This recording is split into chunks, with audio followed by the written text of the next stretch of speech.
पहले अपना exit poll बताइए, एग्जिट पोल के आंकड़े आएंगे, मैं दिखाऊंगा। आपका एग्जिट पोल आज क्या कह रहा है? मानव भाई देखिए, जो हमारा एग्जिट पोल है उस पर हम लोगों ने अपने कार्यकर्ताओं से ही बातचीत की है।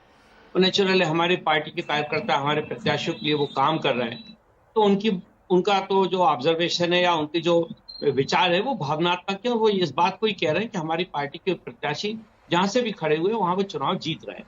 लेकिन जिस प्रकार से कम मतदान हो रहा है, ये भी एक मुद्दा है जो हम लोगों को कहीं ना कहीं मदद करता हुआ दिखता है, क्योंकि जब भी कभी कम मतदान होता है तो प्रायः इसके पहले ये कहा जाता है कि सरकार के पक्ष में होता है।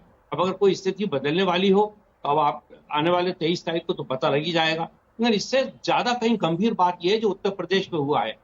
उत्तर प्रदेश में जिस प्रकार से एक धर्म विशेष के लोगों को पुलिस ने रोकने का जो काम किया है, ये निश्चित रूप से चिंता का विषय है। और जो भी राजनीति करने वाले लोग हैं उन सारे लोगों को इस पर गंभीरता से विचार मंथन करना चाहिए, सोचना चाहिए, क्योंकि राजनीतिक परिदृश्य में यदि प्रशासन इस प्रकार से अगर इंटरफेयर करके किसी को जिताने का काम करेगा तो इसका शिकार कहीं पे कोई भी हो सकता है। बहुत बढ़िया। मैं सोचता हूं कि इस पे बहुत खुल के बात होना चाहिए, और मैं चुनाव आयोग को इस बात के लिए धन्यवाद देना चाहता हूं कि कम से कम उन्होंने कुछ लोगों को निकाला, लेकिन अभी इसको रुकना नहीं चाहिए। इस पे जो भी लोग हैं किसी के भी इशारे पे हो उनके खिलाफ कड़ी से कड़ी कार्रवाई होनी चाहिए। इसकी मांग मैं राष्ट्रवादी कांग्रेस पार्टी की तरफ से करता हूं, और इसको रोकने के लिए हम सारे राजनीतिक दलों को एक साथ होना चाहिए। कौन जीतेगा कौन हारेगा ये मुद्दा नहीं है, मुद्दा ये कि क्या हम प्रशासनिक अधिकारियों को अपने राजनीतिक तंत्र में इस प्रकार से प्रवेश करने की अनुमति देंगे क्या? ये एक मूल प्रश्न है जिसपे चर्चा होनी चाहिए। ओके, मेरे मन में बहुत सारे सवाल खड़े कर दिए आपने बृजमोहन जी। पहला सवाल मेरा यह है, बृजमोहन श्रीवास्तव, जो आपने कहा,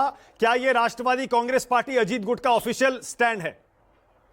मैं बिल्कुल, हम लोग हमेशा इस बात के समर्थक रहे कि लोकतंत्र में ईमानदारी से मतदान होना चाहिए, और जो मतदाता चाहता है उसके अनुरूप हमारे प्रतिनिधि चुन के पहुंचने चाहिए। और धर्म विशेष पर जिस प्रकार से अगर इस प्रकार की कार्रवाई होती है तो ये बहुत ही ज्यादा गंभीर मुद्दा है जिस पर हम सब लोगों को चिंतित होना चाहिए। खाली राष्ट्रवादी कांग्रेस पार्टी क्यों, इसमें बीजेपी भी उतनी चिंतित है, हमारे एनडीए के लोग भी उतने चिंतित। क्या करिए, कौन ये लोग करवा रहे हैं, क्या कारण है? अरे आप बीजेपी की तरफ से मत बोलिए, बीजेपी की तरफ से प्रदीप भंडारी हैं बोलने के लिए, आप एनसीपी अजीत गुट की तरफ से बोलिए। सर एक सेकंड रुक जाइए जरा, शीतल जी एक जानकारी दे रहे हैं, उसके बाद आपके पास ही वापस आ रहा हूं। अभी एक सेकंड रुक जाइए। कोई भी नुकसान